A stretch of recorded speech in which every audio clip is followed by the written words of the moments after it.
a decisão do governo de conceder um ajuste linear, ou seja, para todo mundo, de 5%. Obviamente, esse todo mundo inclui apenas servidores públicos federais. Agora, tem categorias que estão dizendo que esse aumento está bem distante daquilo que eles consideram suficiente, né, Márcio? Bom dia. Oi, Miguel, bom dia para você, bom dia a todo mundo. Exatamente, né? Esse aumento, né, que foi anunciado pelo governo não foi bem recebido, né, por certas categorias. Então, só para atualizar o nosso ouvinte, né, o governo anunciou, como você já introduziu aí, né, o governo anunciou, né, esse reajuste de 5% a partir de julho para os servidores públicos federais. Essa decisão ainda não é oficial, mas já foi discutida numa reunião que foi feita ontem lá no Palácio do Planalto, envolvendo diversos ministros aqui do governo, entre eles o do ministro da Economia, Paulo Guedes. Segundo o que foi estimado pelo Ministério da Economia, esse custo para essa medida é de cerca de 6 bilhões e meio de reais. No entanto, a gente tem que lembrar que o orçamento da União para este ano só reservou 1 bilhão e 700 milhões de reais para esse reajuste salarial de servidores. Esse 5% de reajuste não recompõe aí as perdas inflacionárias, né, que a inflação registrou nos últimos 12 meses, porque segundo o IBGE, a gente tem que lembrar que esse índice deve ficar mais ou menos em torno ali de 11%.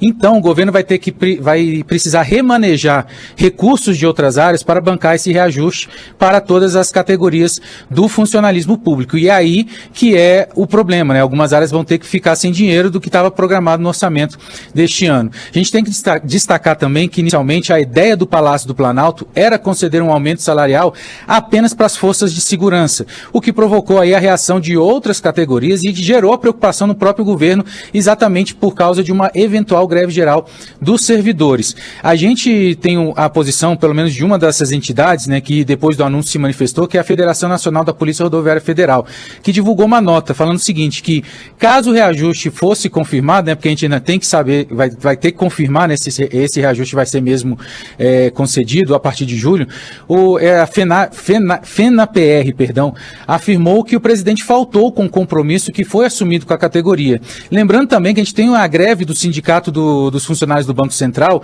e o presidente desse sindicato, o Fábio Fayad, conversou com a gente aqui em Brasília e declarando que esse reajuste é insuficiente e que só as perdas do governo Bolsonaro superam 20% e que, portanto, o governo precisa trazer novas propostas para atender os interesses legítimos, abre aspas, né, dos servidores públicos federais. A gente também tem uma questão da Receita Federal, dos servidores da Receita Federal, que por causa de um pedido, né, de reajuste, né, eles estão fazendo uma operação padrão na aduana brasileira, né, nos portos, aeroportos, também nas fronteiras, e isso acaba atrasando várias liberações de produtos aqui para o Brasil. Então, empresas brasileiras ontem assinaram uma carta que foi endereçada justamente para o ministro Paulo Guedes, pedindo exatamente a seriedade para tratar essa questão, porque, segundo essas empresas, incluem multinacionais, várias empresas de diversos segmentos da economia, elas alertam para um possível efeito dominó na economia, já que os insumos necessários para a fabricação de produtos estão presos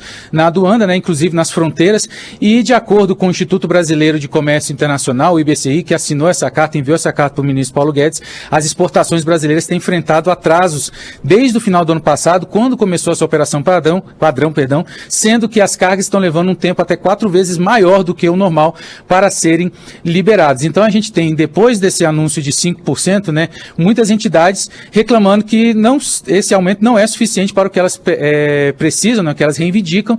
E aí a gente tem que lembrar também uma coisa que vai acontecer daqui a pouquinho, às 3 horas da tarde, que é uma coletiva de imprensa chamada pelo Ministério da Economia, que vai tratar exatamente do orçamento de 2023. E aí lá a gente vai saber se vai ter reajuste para os servidores ou se vai ficar tudo do jeito como está.